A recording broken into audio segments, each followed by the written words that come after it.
Hi parents, welcome to AP Seminar, and this video is here to help you folks understand what exactly your children are going to be going through for AP Seminar and then research. So this is part of what we call the capstone program. AP Seminar is year one, that's what your children are going through now, and next year AP Research is year two. So what exactly is the end game for these classes? Getting a 3 or better on the exams at the end of the year for both classes gives your child an AP capstone certificate. And basically, that's just something that they can put on a college resume saying, hey, I understand the fundamentals on researching and writing things that are really sound arguments. Now, if they go above and beyond and do 4 additional courses of AP and get a 3, have what we call an AP capstone diploma. And once again, it's just an acknowledgement from College Board saying your child is a well-rounded AP student with a huge abilities and skills. So the certificate is nice, the diploma is better. Neither are mandatory for your children to get into college if that's where they want to go. You can get into college fine without the diploma. It's okay. We're just trying to get them ready for the certificate if that's what they want to continue doing. So as of now, your children's schedule for the next year is that they are going to take seminar this year, and then they will take AP Research next year. So that is the goal, is this the part one, and then they'll be scheduled for part two.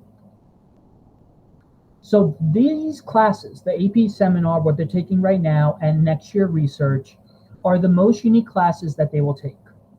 Unlike other classes with a standard end of course exam for AP, students will start their portfolios in January. So what exactly do you mean by that? So from the start of year to December, we're going to learn how to determine evidence is credible or not. We're going to look through the sources that they have, figure out how can I actually believe this source. We're going to talk about forming a research-worthy question. So we may have all these cool topics we want to talk about, but we're going to work in the fall and going into the winter, how exactly we need to word it to really make ourselves set up for success. And then lastly, what we're going to do in the fall and then winter, going into the winter, let the evidence guide the argument. A lot of times when I ask a child, hey, what do you think about this? They have an opinion, and then they look for the research to back it up. Whereas the better way to do it is look at all the information you have and then form your argument from there. And that's what we're going to focus on specifically in November and December. Letting the evidence guide the argument. Don't force the evidence to fit your argument. And we're going to work with your kids very intensively. It's going to be a heavy workload from September to December. Why is it such a heavy workload? Because in January, the middle of January, they actually start their first official piece. It's called an individual research report. And basically what's going to happen here is your kids are going to be in groups of 3, 4, or 5. They have to come up with a topic together as a group about something that they want to research as a group. And each individual person will take a part of the research. That's why it's called an individual research report, because they're doing one particular aspect of this research. After that, they come together and they make a team media presentation. So they're each individual stuff, they're going to put it together and make a media presentation. That's PowerPoint, basically. Now, this stuff, performance task 1, is 20% of their AP score. So as I said, other courses at the end of the year, they have one exam for 2 hours. Here, this paper and the presentation account for 20% of that score. So once we get to mid-February, or somewhere towards like the 20th, 21st of February, we're going to switch from performance task 1 to performance task 2. And that's going to take us to right about spring break. Individual written argument and individual media presentation. So these ones are all individual based. Okay? Also about this one, your children got to pick the topic last time with full control. Here, they can take some evidence that we give them, we as the college board will give them a bunch of stuff, and they have to choose a certain direction for that evidence that they give you. And they're going to spend about, as I said, a month and a half writing an argument. Remember what I talked about arguments before for them, and doing their own PowerPoint presentation. And that's going to take 35% of their AP score. So just to clarify, from January to April, I am not giving them direct feedback. I'm not allowed to give them direct feedback because this is actually part of their exam. So if they say to me, Mr. Kess, I'm a little stuck with what to do next, I actually can't help them. All I can really say is think back to what we did in the beginning of the year, and what do your friends think? What do your peers think? Peer work is encouraged in this class. We encourage them to say to a friend, hey, can you read my paper and edit it for me? Hey, I found a source, but I'm not sure if it's credible. What do you think about my source? I, as a teacher, am not allowed to provide any feedback to them from January, the middle of January on. What comes after April is the end of course exam. So here's where we're very similar to other classes. There's a 2-hour exam. I think it's the beginning of May. It could be I think the first week in May is the actual 2-hour exam, which is 45% of your kid's score.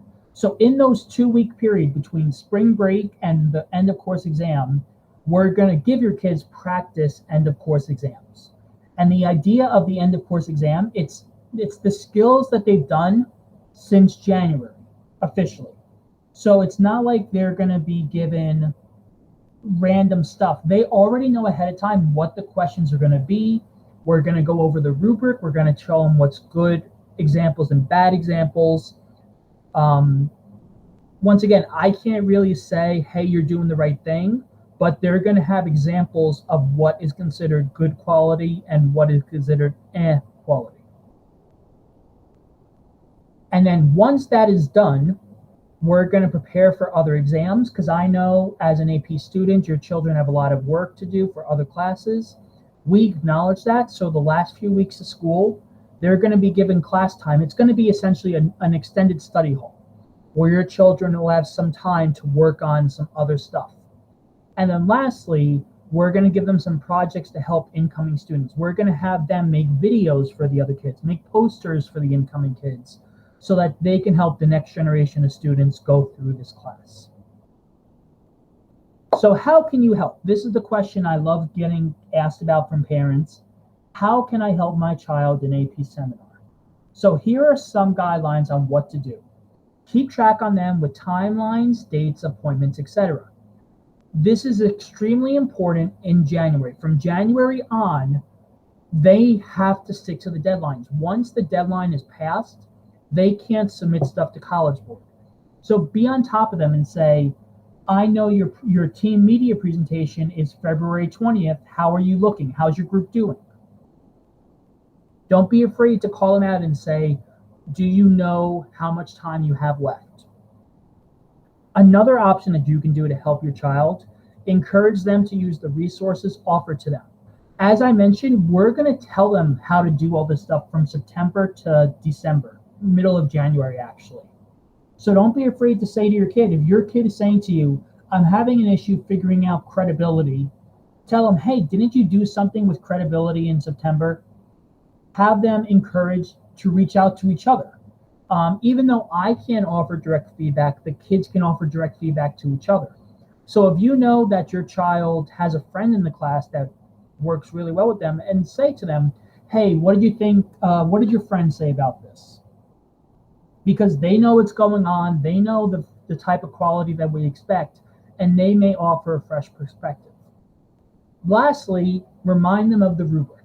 So for all of these presentations, the end of course exam, performance task 1 and performance task 2, there are detailed rubrics that the kids are going to get. We're going to spend time going over them with examples so your child understands what's good quality and bad quality.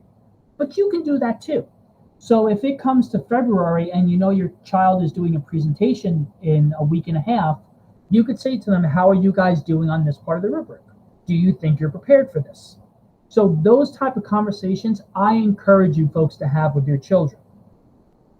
Now, what this next slide is, I don't mean for it to sound insensitive, but I really want you to understand what's at stake for these kids. These are the things that you shouldn't do for your children. Don't read their papers. I know it's very difficult, me as a teacher telling you as a parent not to read your child's paper. But starting in January, what they're writing is part of their AP exam. So if you see that there's a lot of grammatical errors, a lot of spelling mistakes, the citations are totally off, it's going to be hard for you to bite your tongue. If they're having mistakes, it's up to them to figure that out. They can do that a bunch of ways. They can talk to a peer editor. They can find resources in school that we have for them. They can remember stuff we did in the fall. But if you read your child's paper and say to them, you have a typo here, then there's a conflict there for the AP exam.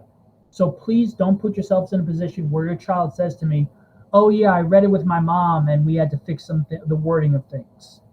If I hear those conversations, then I actually have to report it as a possible incident. So please don't put me in that position, and don't put your child in that position where you're offering direct feedback to them. Don't provide feedback about the content on their PowerPoint presentation. Same idea.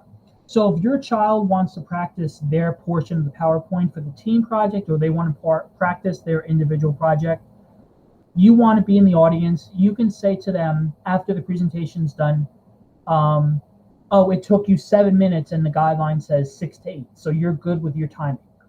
You could say to them, I heard you loud and clear.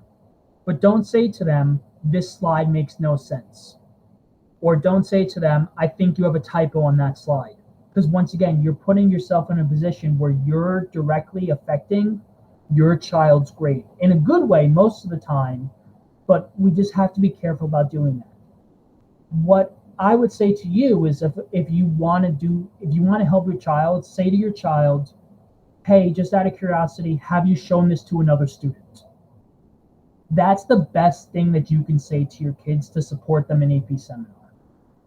And then lastly, don't suggest topics, resources, etc. for them. So let's say your child is doing an article or some sort of research about sports medicine, and you know there's a magazine that's perfect for them. They can use it. It's very credible. You know this is like the best magazine in the world for them to look at. Don't tell them about it, because once again, part of this program is that they learn how to find these things on their own. So while it may be difficult as a parent for me to tell you don't help your kids, please understand where I'm coming from as a teacher. I want you folks to help your kids in a way that doesn't conflict with the rules of the College Board.